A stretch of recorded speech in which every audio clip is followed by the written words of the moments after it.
estar contigo. No hay otro lugar que me llene. En la tempestad me das calma, nada detendrá tu fidelidad.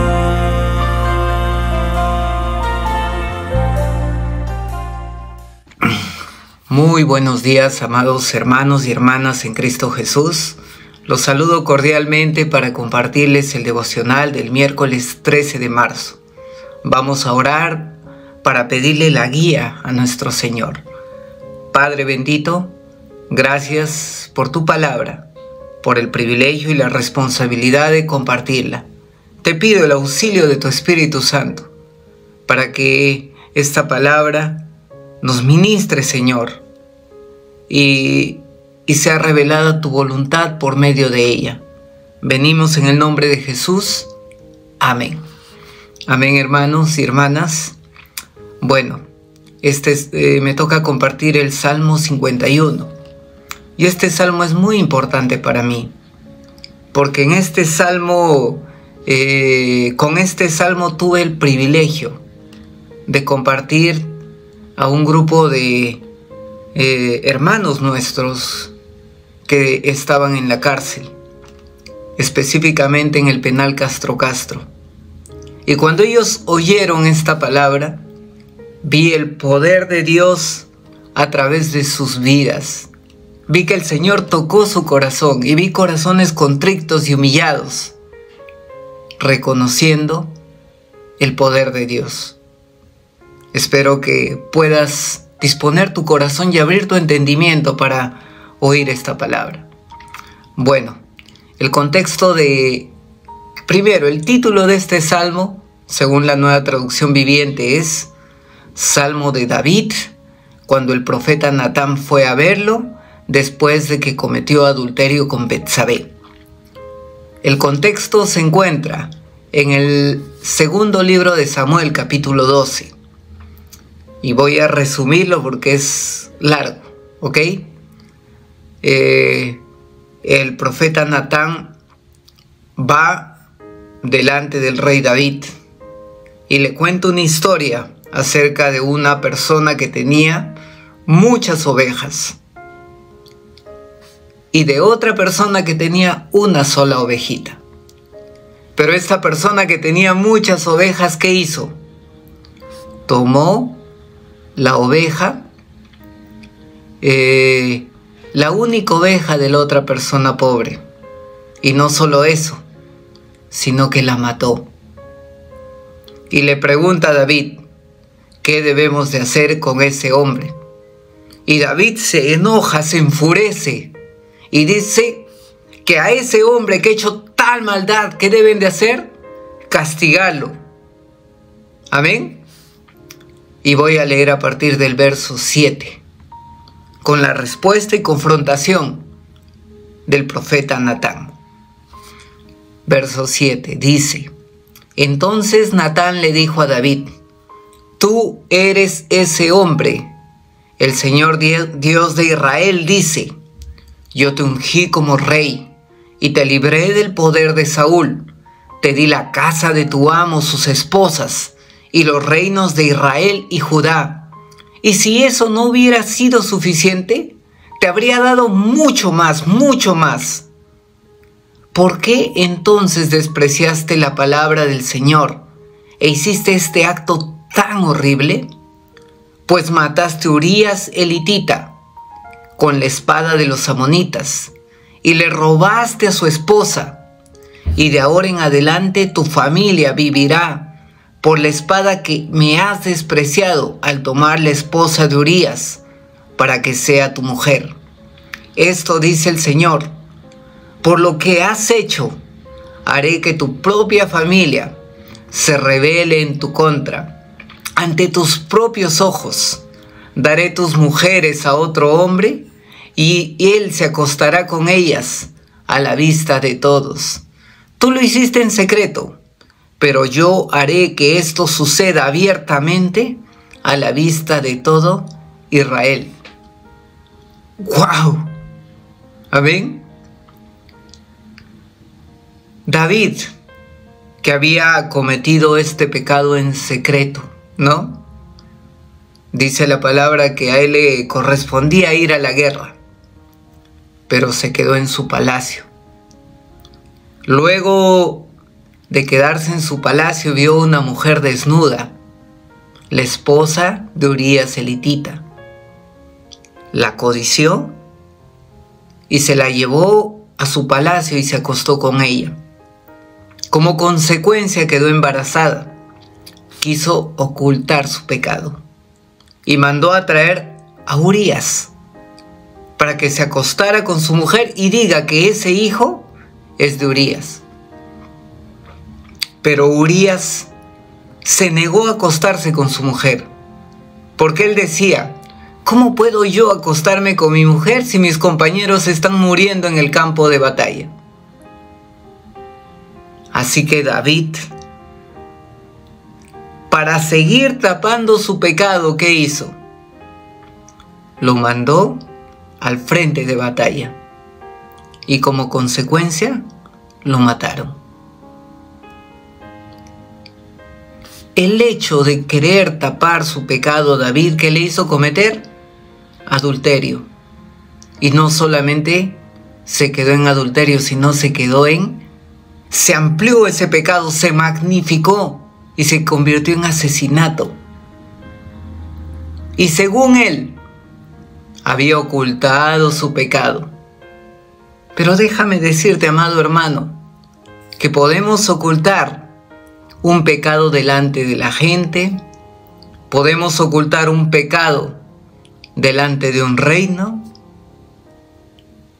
por un tiempo prolongado, por muchos años, pero ante Dios nada queda oculto. ¿Y qué hace Dios? En el caso de David, manda al profeta Natán y lo confronta directamente. Y David, al verse confrontado por su pecado, se da cuenta que no puede esconderse de Dios. Dice la palabra de Dios: dura cosa es caer en manos del Dios viviente, ¿no? Es preferible que nos tiremos hacia la roca antes que la roca venga sobre nosotros y nos despedace. Eso entendía David, entendió cuando escribió este salmo. Y en el verso 1 del Salmo 51 él dice: ten misericordia de mí, Dios, debido a tu amor inagotable, a causa de tu gran compasión, borra la mancha de mis pecados. Amén, lo estoy leyendo en traducción viviente. ¿Qué hace David? Deja las excusas de lado. Porque muchas veces cuando cometemos pecado, lo primero que hacemos es excusarnos. Y él podía excusarse.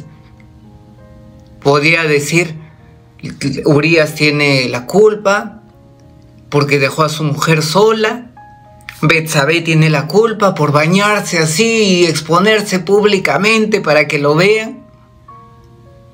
Y así podía echarle la culpa a quien sea. Pero aquí David hace algo. No pone excusas, reconoce su pecado y pide misericordia a Dios. Para que nosotros podamos obtener perdón de nuestros pecados, tiene que haber un arrepentimiento. Y no solamente un remordimiento, una tristeza, no debe quedarse ahí, sino que debe haber un verdadero arrepentimiento, que es aquel que no busca excusas, aquel que no busca culpar a nadie, aquel que no se queda solo en remordimiento, sino un verdadero arrepentimiento es cuando nos volvemos del mal camino. Amén. Entonces, cuando nos duele haber fallado a Dios. Amén. Y este arrepentimiento no es por un mérito personal, porque nos merezcamos. Porque hagamos lo que hagamos, no podríamos pagarle al Señor por la culpa de nuestros pecados. Cualquier mérito del hombre no es suficiente para obtener el perdón de los pecados.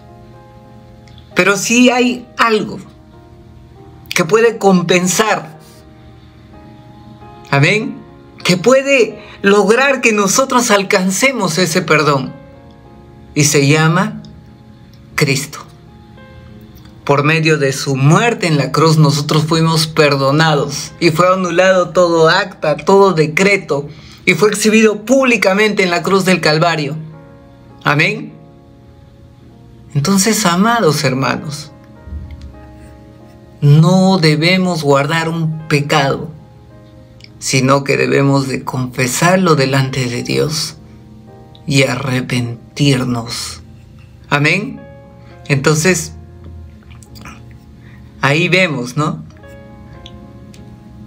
En el libro de Primera de Juan 1, del 7 al 9, que dice la palabra: si vivimos en la luz, así como Dios está en la luz, entonces tenemos comunión los unos con los otros. Y la sangre de Jesús, su Hijo, nos limpia de todo pecado.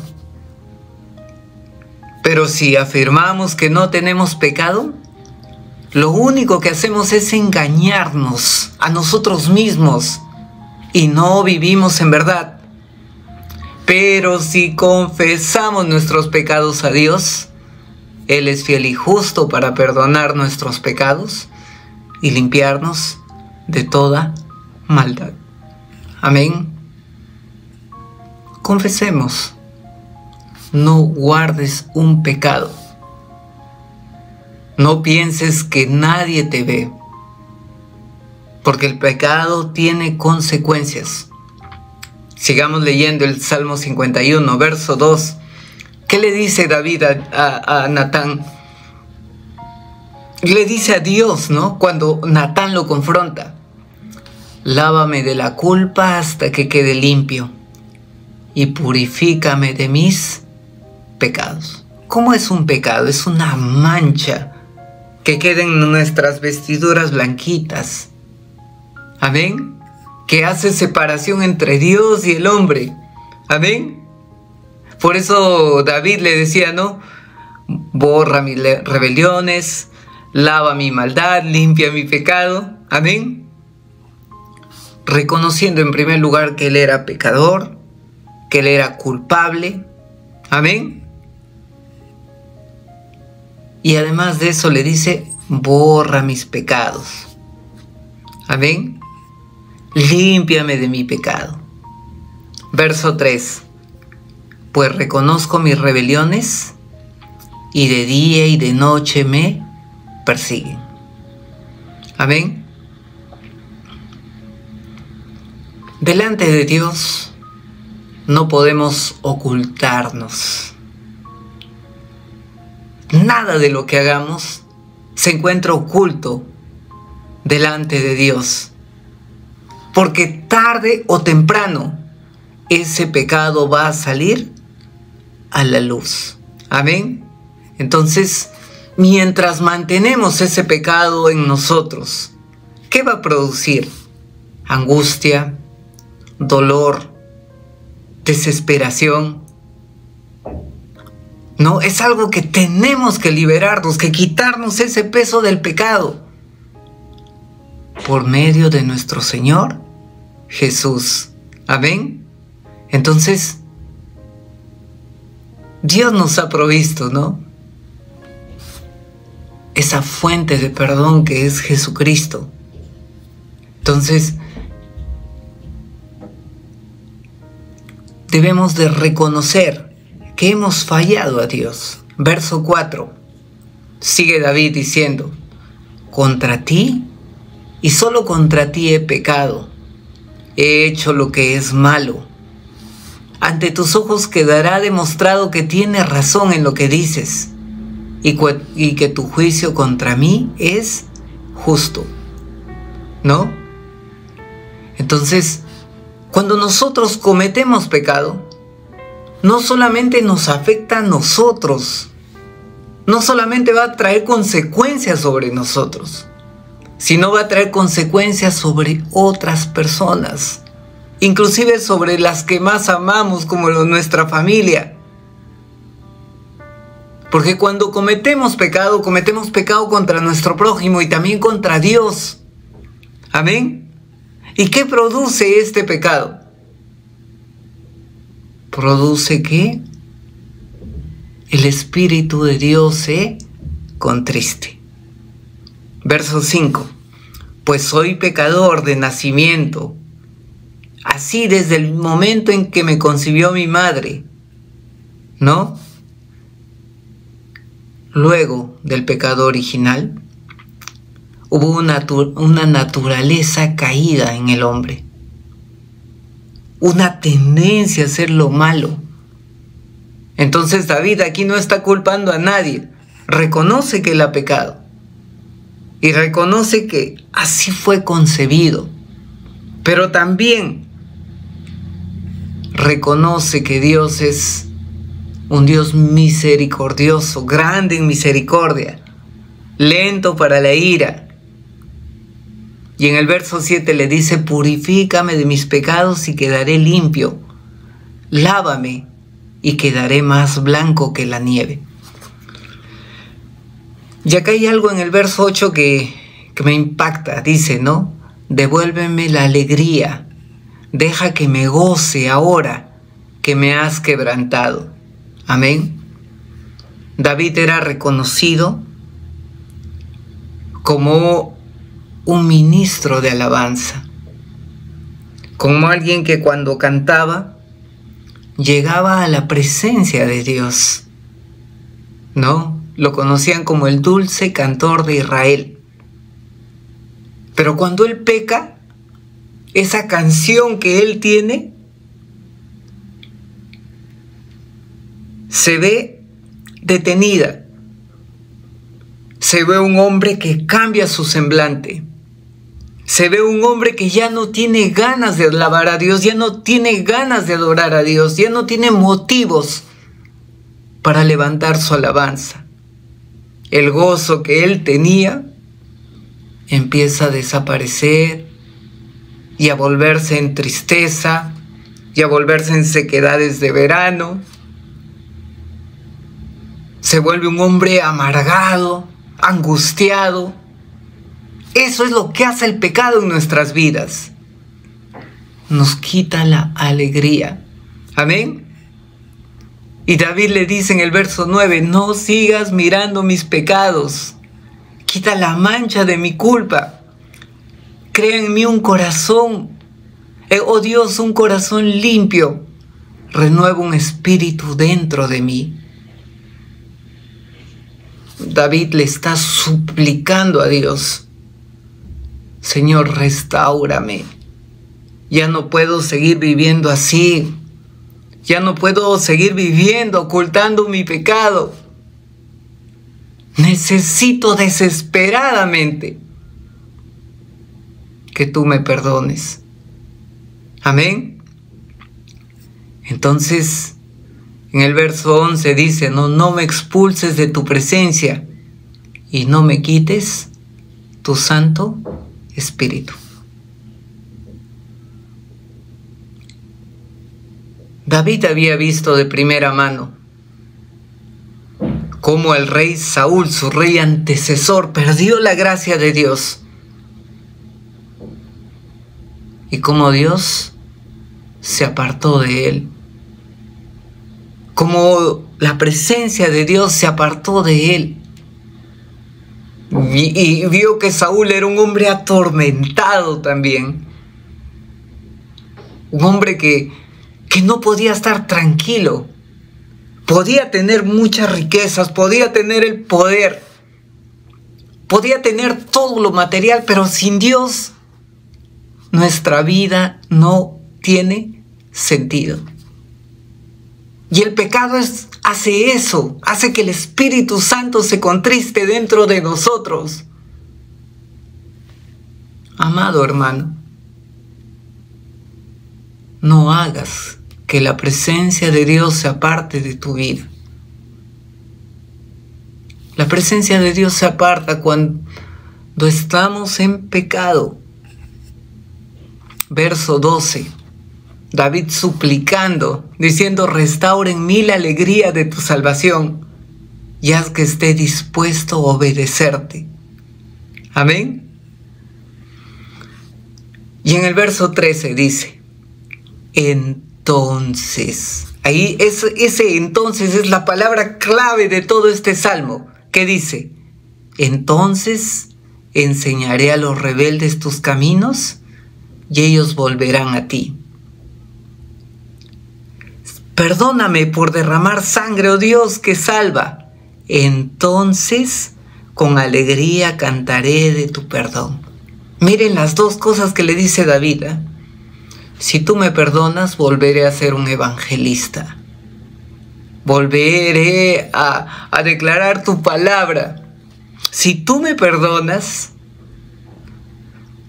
volveré a cantarte, volveré a alabarte.